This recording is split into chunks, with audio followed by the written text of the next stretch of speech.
It's a race to see what I reach first. Inner peace or liver failure. Right, okay. First off, hi! Welcome to Unwind, the guided meditation for the end of the world.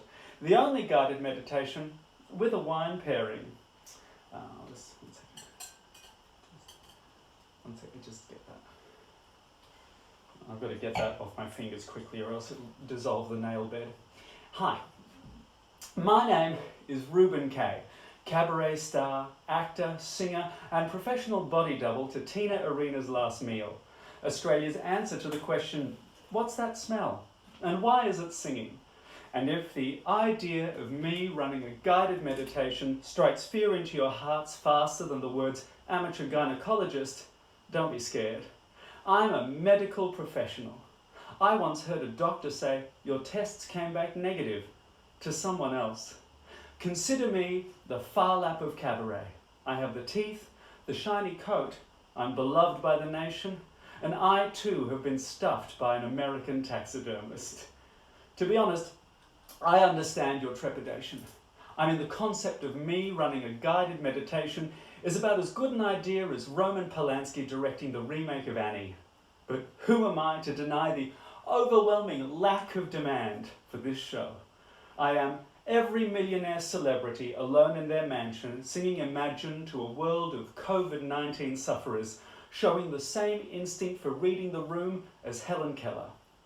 Now, welcome to my boudoir.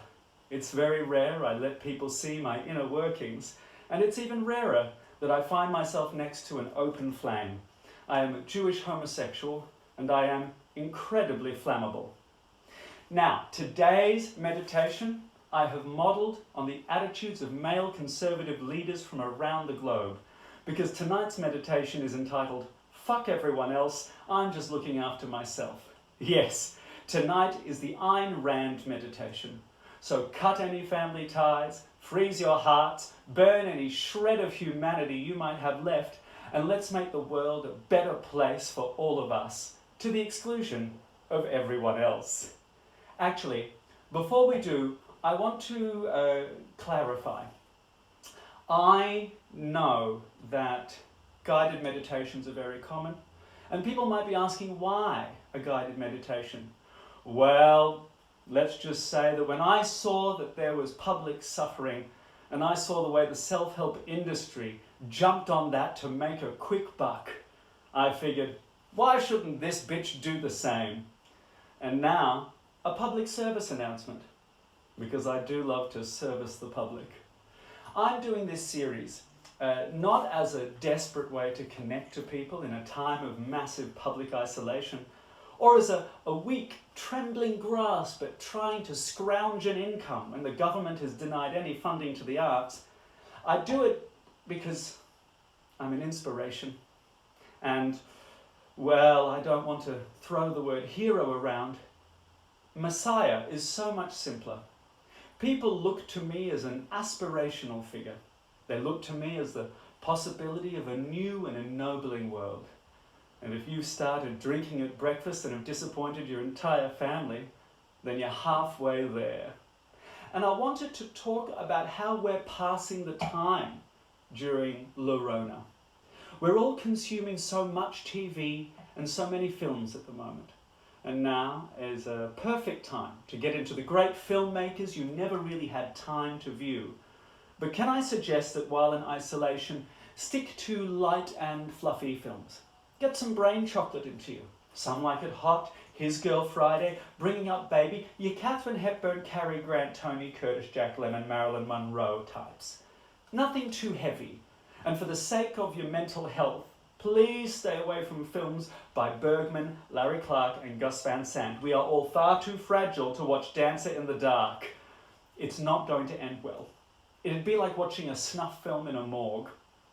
Now let's get to the most important part of this whole downward spiral. The wine, or as we've come to call it here on Unwind, red Panadol, a numbing agent for the soul.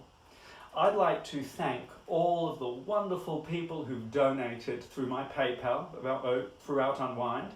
The PayPal link, by the way, is paypal.me/RRK Entertainment. People who have donated, honestly, it has touched the cavernous, vacuous darkness that sits in the middle of my chest, kind of where a heart would be on a real human, someone who wasn't made in an accident at a genetics lab when two zoologists tried to splice a peacock, a praying mantis, and the teeth from the Luna Park sign. Your generosity has meant that I could actually afford to buy a nice bottle of wine this week, or food. Instead, I bought several cases of this shit. What can I say about this wine that hasn't already been screamed from a street corner by a toothless meth addict? This is a non-vintage, red-coloured liquid that may actually be listed as an epoxy. It's served in a bag, which is also what you'll be buried in if you ingest it and don't seek immediate medical help.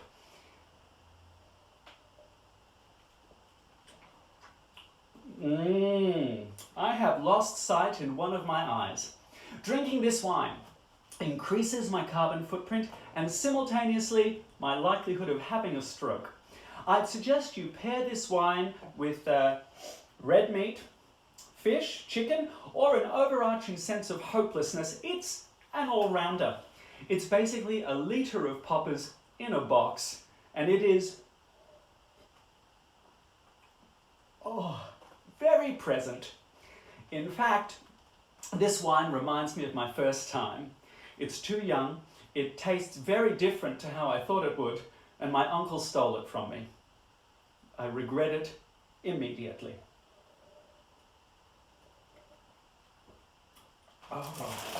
Excuse me while I just serve some more.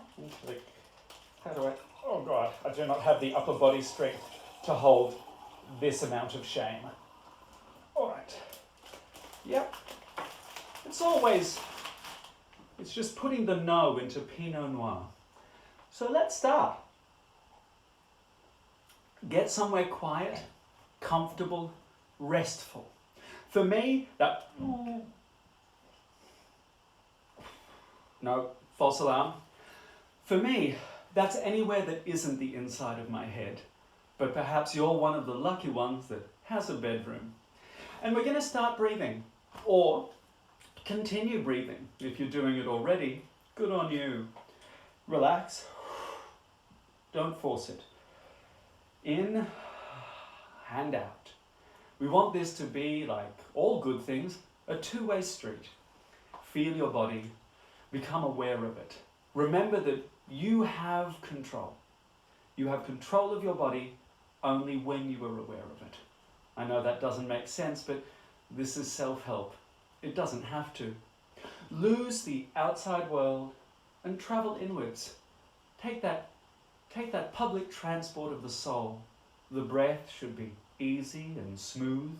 Let that breath just glide into you like a gloved fist into a twink in the basement of a Berlin leather bar.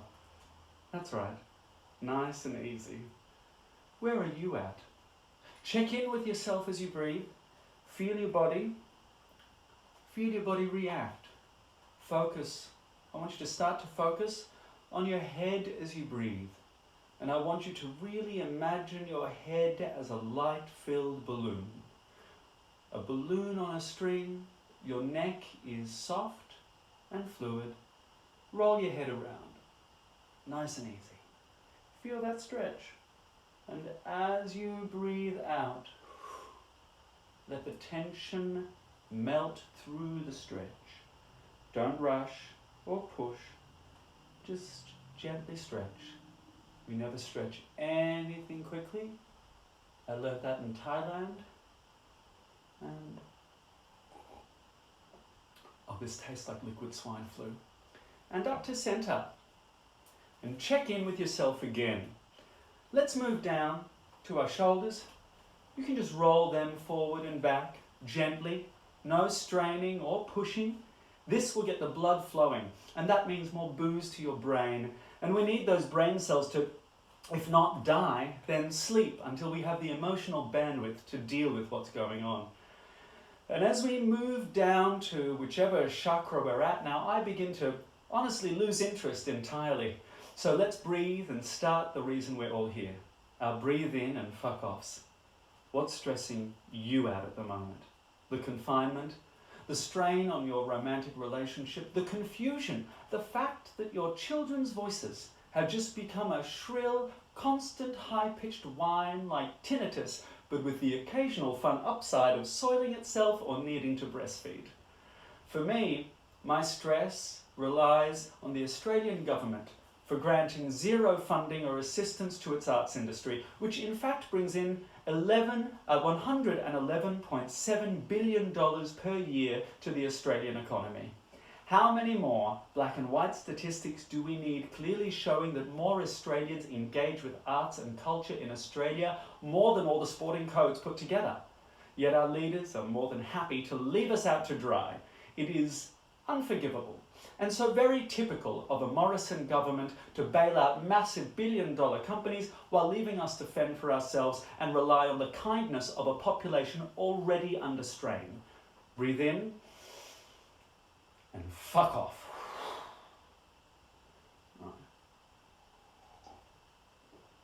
No, still like Hiroshima in a glass.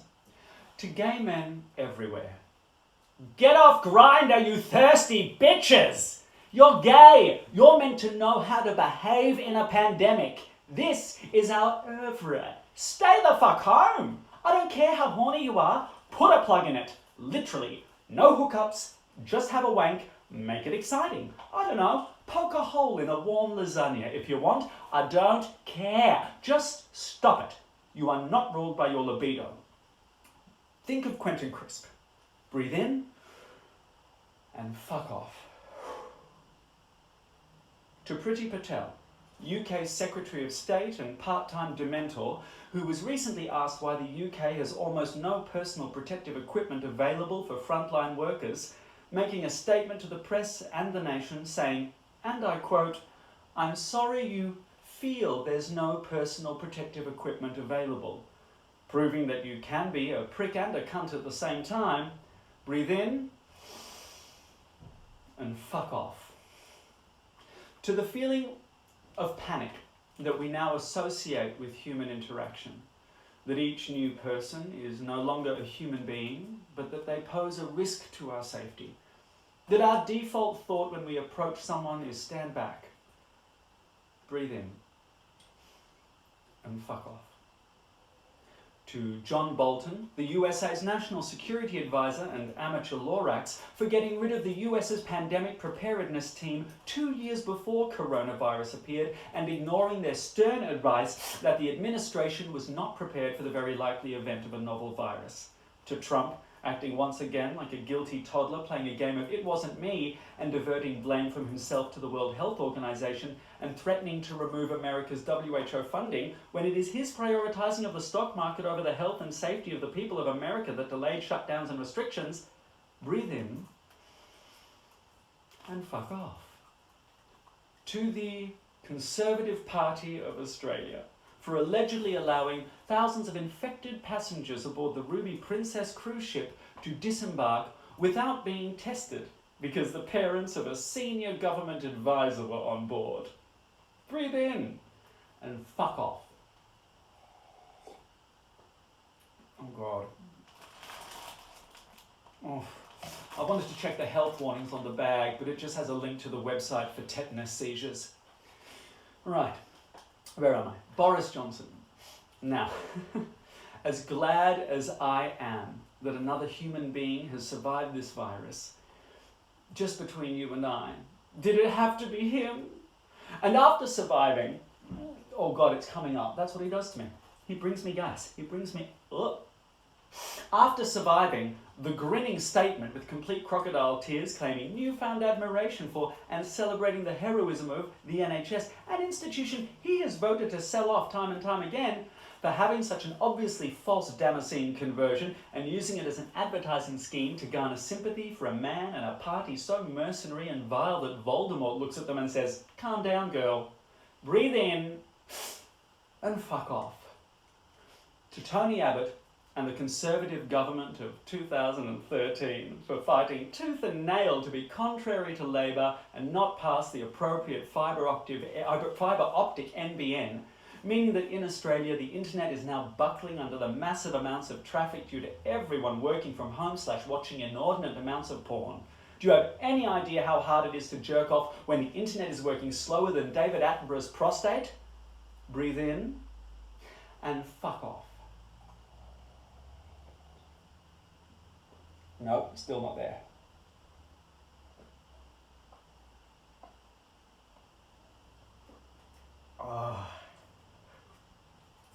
Oh God, yeah.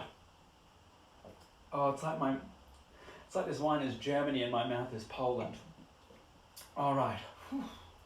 I feel a lot better / drunker. How do you feel? We've released all that bad energy. It's out and it's gone, and now we move on to my favorite part, taking in the good. So take a drink and get ready for the highs of the day. All right. Wow, this wine is definitely in my mouth. Our first high, as always, is me. Luckily, the cottage industry that is my dealer has not been affected. In fact, business is booming if you're dealing in anything that generates endorphins, and I'm buying in bulk on account. I'm basically aiming for that sweet spot between Miley Cyrus at the VMAs and Ellen Burstyn in Requiem for a Dream. The next high. Female heads of state around the world are leading the way in responding to COVID-19. Germany, Iceland, Finland, New Zealand, Norway, Taiwan and Denmark all have remarkably low cases of infection, and their death rate is right at the bottom of the scale. Taiwan's Tsai Ing-wen, at the first sign of a new illness, introduced measures blocking the spread without having to resort to lockdowns. She is now sending 10 million face masks to the US and Europe. Tsai has managed what where did that come from? Tsai has managed what CNN has called among the world's best responses, keeping the epidemic under control and reporting only 6 deaths. Jacinda Ardern, everyone's favourite, acted, oh God, there we go. Oh dear. That is reminiscent, isn't it? Oh. I don't know about you, but after drinking this much wine, my bowel movements are about as regular as a French verb. Okay. Jacinda Ardern has acted early and with decisiveness, saving New Zealand from the storm. As of mid-April, they have suffered only 4 deaths.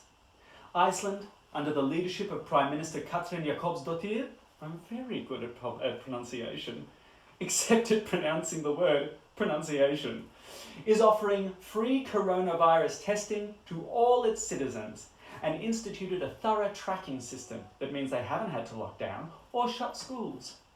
Angela Merkel, the Chancellor of Germany, stood up early, calmly, and told the people of Germany take it seriously. So they did. The country's numbers are far below its European neighbours, and there are signs that they may be able to start loosening restrictions soon. Sanna Marin, Finland's 34-year-old millennial Prime Minister, utilised social media influencers as key agents in battling the coronavirus crisis. Recognising that not everyone reads the press, influencers of any age are invited to spread fact-based information on managing the pandemic. They have had just 49 deaths. Norway's Prime Minister, Erna Solberg, held a dedicated press conference where no adults were allowed. She responded to the children of Norway, answering children's questions from across the country, taking time to explain why it was okay to feel scared. The originality, compassion, and obviousness of the idea is staggering. So here's to the brilliance, empathy, and care shown by these perspicacious and wonderful leaders. Let's hope to see more of it in the future. Here's to you, ladies. Oh, in other news, the Taiwan government male officials are wearing pink face masks to show young boys that pink isn't just for girls. I'm a fucking fan of that. March 2020 was apparently the first March in nearly 2 decades without a school shooting in the US. A shame it took a global pandemic for this stat to happen, but let's take what we can, people. In Tunisia, a workforce of amazing women have isolated themselves inside a factory to make personal protective equipment around the clock and sending it around the world. I applaud these brave, fantastic women for their sacrifice and their work. Animal shelters are running out of animals for the first time ever, and that's brilliant. However, I do feel a little spark inside me when I think of the middle-class, cute young family who wanted to adopt a lovely little puppy because they're bored in isolation, and instead got an unsocialised Rhodesian ridgeback called Ripper who was rescued from an underground dogfighting ring. Fetch, Ripper! And now, I want to talk to you, the common people. I know that this is hard, and I know that this is long. It's literally all the things I normally look for in a man, except this has overstayed its welcome for literally months. And there is a sadness and a fear that is inescapable. We've lost our ability to gather and connect on a very real level. And although online content is a perfectly valid form of expression and communication, with a vibrant community, it lacks the visceral, physical interaction of going to a show. It doesn't have the same sense of occasion, escape, ritual. So please spare a thought for the millions of designers, composers, stage managers, techs, directors, assistant directors, second assistant directors, I don't know what they do, who are out there who cannot do what makes them them. And when this is over, and it will be over, see a show. If you can put money into the arts, into the industry you turn to when you want to feel, laugh, think, connect, then do it. I beg you. If tonight's meditation has helped, and how could it not, remember that it's all down to me, Reuben Kaye. My PayPal link is paypal.me/RRK Entertainment. I'll be posting it later. And remember that this is temporary. None of us know when it will end, but it will ultimately end. And when it does, know that there is something very real, indomitable and strong inside all of us. In our darkest moments, there is something that can't be beaten. Something that makes us human and vulnerable and yet is stronger than COVID-19. It's not the human spirit, it's super gonorrhea. I'll leave you with that. Good night. My name's Reuben Kaye. You've been watching, and I've been inebriated.